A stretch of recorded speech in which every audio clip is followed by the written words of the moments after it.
Thank you for joining me today for an in-depth look at Moxabustion acupuncture. This is Kendall. She's a 13-year-old show horse. The owner tells me that she has a history of being hormonal and she is frequently irritable.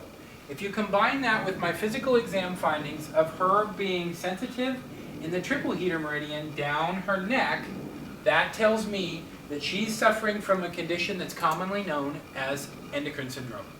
Endocrine syndrome in mares is what's considered to be a yin excess. Yin is cold, so we choose Moxabustion therapy today because it's a way for us to warm the acupuncture needles and balance her excess cold. Horses that are suffering from endocrine syndrome will have this spasm in their face and lip when you palpate their triple heater meridian.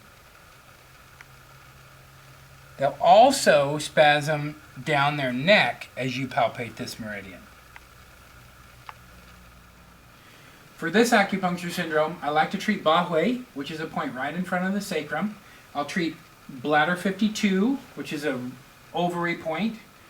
I treat it on both sides, and I'll treat gallbladder 25, which is an endocrine point. And like bladder 52, it will be treated on both sides.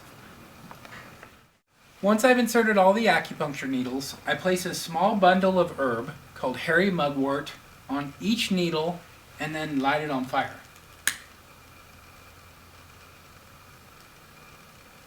This will gently warm the acupuncture needle and take that warmth deep into the point. A typical treatment will take between 20 and 30 minutes. During this time, I like to discuss with the owner follow-up care instructions, nutrition, supplementation program, as well as anything they need to do with their regular veterinarian.